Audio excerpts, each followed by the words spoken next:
It's fine. I'm rich, she says. Wow. Okay, so at this point, that was a weird thing for me to have read. It's fine. I'm rich. Is she actually wealthy? Does she just burn money left and right? Does she not care? Is she being sarcastic? Do rich people actually say that? I'm not rich by any means, but if I was, would I just tell people that? You know, kind of like the Portnoy confidence, arrogance type of thing. Portnoy, if you're not familiar with him, he's the CEO, president of Barstool Sports. He would say something like this, and this has caught me off guard. I'll admit it. But let's find out what she meant. Tell me more about that, I say. My birthday is coming up. Oh yeah, just a typical rags to riches story. I started off with a dream, dropped out of college, and began my own business. Now I'm starting to look for yachts. I can't tell if you're serious or not, I say. Oh, I'm dead serious, she says.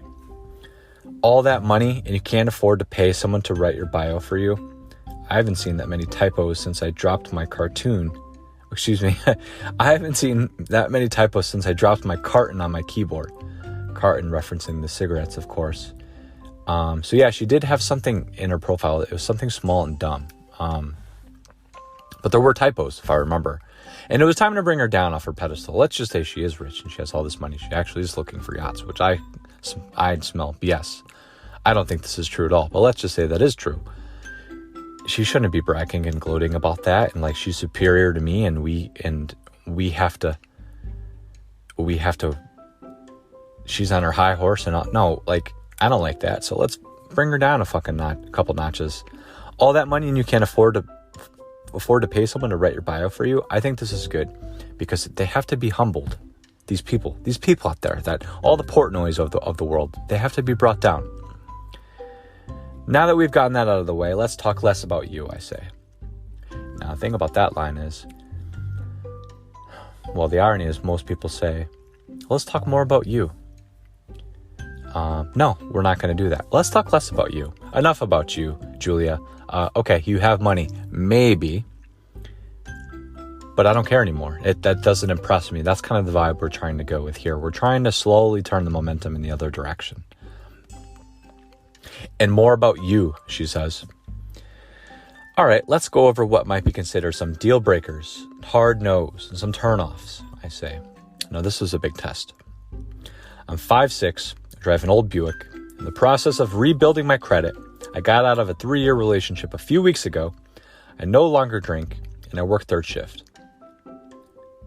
Seriously, she says.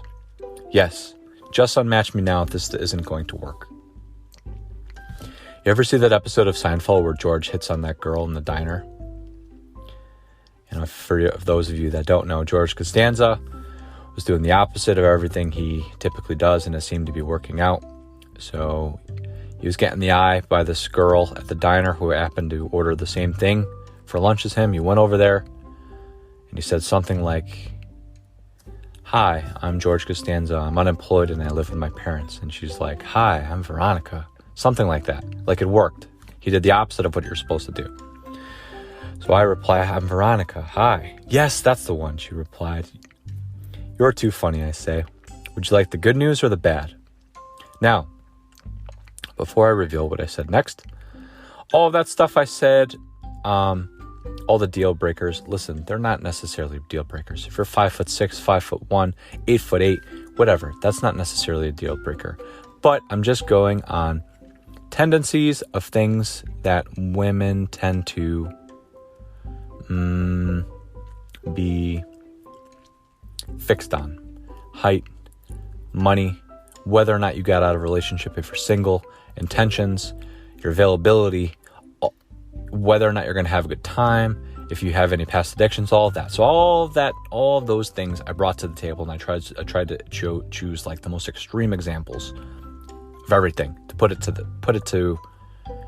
to the table, see how she would react.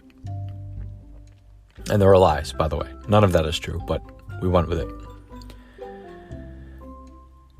So I said, "Would you like the good news or the bad?" "The bad," she says. "The bad news is I think you were all talk. That whole rags to riches thing, a bunch of malarkey." What? She says. Yes, you heard me, I reply. What the? How did you? Magic, I say. I'm very impressed, she replied. I'm not searching for yachts. I'm not even searching for a dinghy. The truth is, I wait tables, it's summer, and it's awful in this heat. I have to wear a mask, and every single day sucks. It's hard to breathe. People aren't tipping the way they should be. My boss is still a jerk, even though he had just had a 2-month vacation. There's no riches, just rags to clean the tables for more guests. So this changes everything. So I actually didn't expect her to say all this. In retrospect, she seemed to have been overcompensating. There might have been some truth to what she was saying, not necessarily looking for yachts. It's not like I'm messaging Kanye West, but she could have been well off. At this point, this girl was still mysterious. We didn't really know much about her yet, but it's true. She could have, living in New York. There's some nicer parts of New York, of course. She could have had started her own business, dropped out of college, and be one of those stories. And she might not necessarily have wanted to make that public information, which is why she might have opted to be more reserved with her photos and her bio. Turns out she is in the exact opposite part of her life right now, dealing with pretty much the opposite lifestyle. She's working hard hours in a restaurant. Hard job. I've worked in restaurants many years. Tough work. So that is, I feel like, was a shift in the conversation.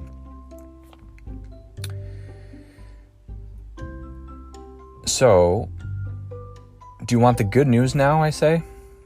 Her, yes, please. So, the good news is that I don't care about any of that. Which is a dangerous thing to say, because it's like she's pouring her heart out there, and you're saying, I don't care. I don't give a shit.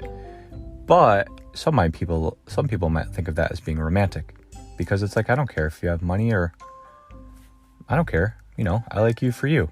So that's kind of the angle I wanted to go with, which I think is a good angle to always go with.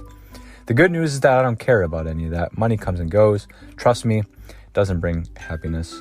That being said, what you do for work is highly admirable. I commend you. It teaches you patience, the value of a dollar, strength, and the importance of how being polite goes a long way. Some more good news is that all the deal breakers I mentioned, well, none of those are true. It was a heat check. I was seeing if you were materialistic and fake. I can't be 5'6". Did you see that photo of my father and me? That would mean he's 4'3". So in the photo, he's like towering over his father. But yeah, which would make sense. His father would have to be like 1.5 feet smaller than him, the way the photo was. Wow, this conversation has changed, she says. In a good way or a bad way? Very good, she says. Oh, so it was very bad in the beginning, I reply. Yes, and it was super long on here, and now that you mention it, I didn't mention it, I say. Let's take this conversation off of here, she says. I thought we were going to try to break the Guinness record. I never agreed to that, she said, and she gave her phone number. Okay, so bingo, it worked.